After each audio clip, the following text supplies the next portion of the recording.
We're here at Highland Hill Farm on Route 313 in Fountainville, PA. This is one of many of our fields that we have filled with Norway spruces. We have thousands of trees, plants, and shrubs. And this farm is located on Route 313 in Bucks County. We deliver and plant our Norway spruces and white pine trees and other trees up and down the East Coast. And we are able to deliver and plant to you from North Carolina to Boston, and as far west we go as Pittsburgh. We're a family-run business. We have quite a few locations, and we also have hunting opportunities for the people that like to hunt, fish, camp, look for arrowheads, hunt for fossils or meteorites. So give us a call at 215-651-8329 for your tree and shrub needs.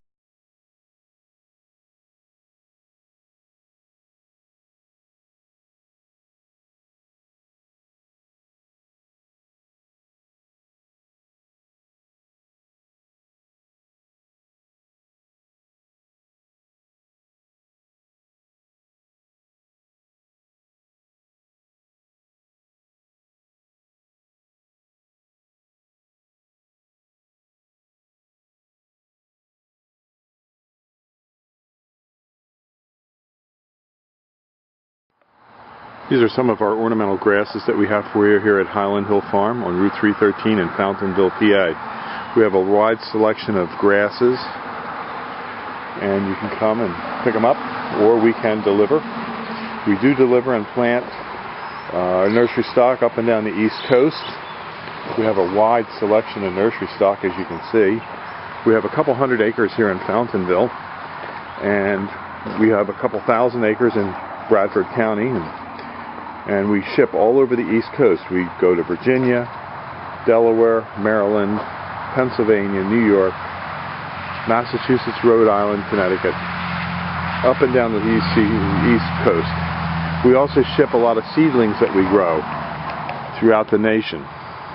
So give us a call at 215-651-8329. We have a wide selection of evergreens, grasses, perennials. We specialize in these. These are green giant arborvitaes. We have tens of thousands of green giant arborvitaes that we grow. These are our 3-foot plants. We have specials all the time, so give us a call at 215-651-8329 to hear about our great plant specials that we have. If you need tractor trailer loads of material, we can do it. We can supply it. Again, 215-651-8329.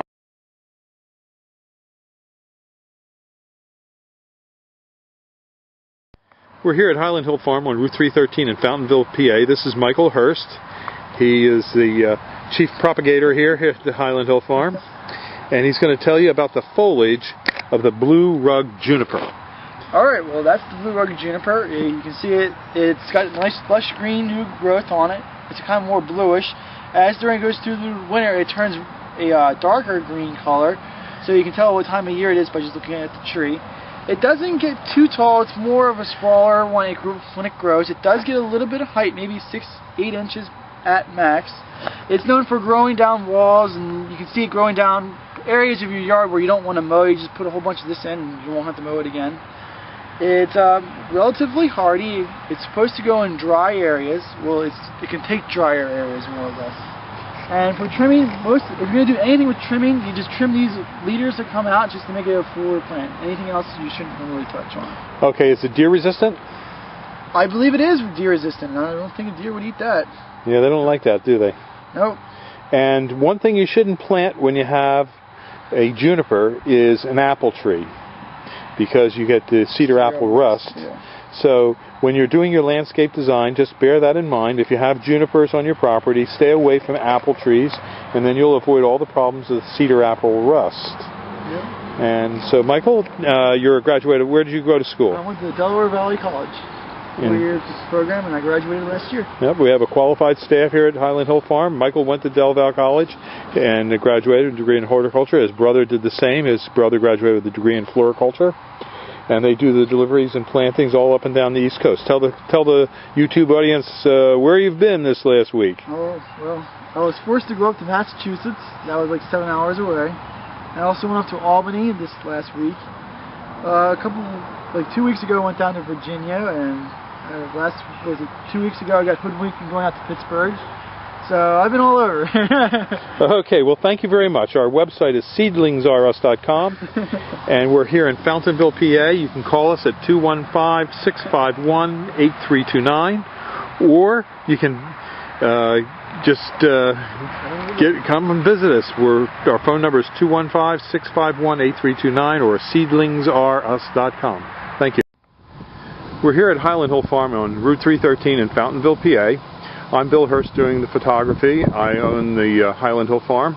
And this is Mike Lewis of Lewis Wholesale Nursery. Mike is one of the premier growers that we use here at Highland Hill Farm. We also grow a lot of arborvitaes, but we are supplied by Mike. He's right across the street from our nursery and our operation. And Mike is an expert on raising arborvitaes.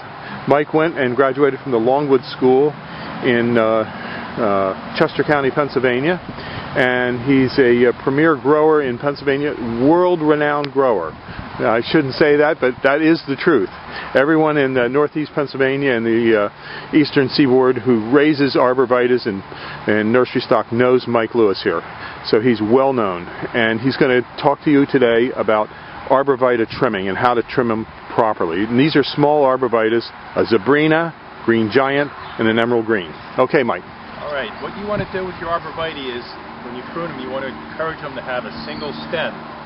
Just one stem coming up out of the middle, like right here. What you want to do is knock back some of these extra stems. Here in the Northeast, we get a lot of wet, heavy snow, and if you have too many stems, they have a tendency to pull apart. Most of the time, they'll spring back, but sometimes you might get some breakage. So what we like to do is take the head shears and knock these tips back just a little bit, which will encourage a fuller, fatter plant, as well as keeping it up into a single stem. In school, we were always taught, when in doubt, cut it out. So you always want to, don't be afraid to take a little bit of foliage off the tree. Here, none of these plants, branches will come up into a single stem anymore, or into a multiple stem. You cut them back, this stem will dominate. Here on the green giant, we're going to do the same thing. This is a fairly full plant, so we're just going to tip it back all the way around, which will make a nice, fat, heavy plant. On green giants, we get a lot of vigorous growth, so you always want to make sure you just knock your tips back just a little bit, because they'll stretch out because they grow so fast. On the emerald greens, it's a much fatter, fuller plant, so you don't have to shear them nearly as hard. Just tip them back, go around the plant, and again, you have a couple little stems developing here. Just trim it back, so you just have one stem coming up to the top, and that'll make a nice full plant, which is what you want. Okay. That's it. Have a good day at Highland Hill Farm. Okay, thank you very much, Mike. We'll see you.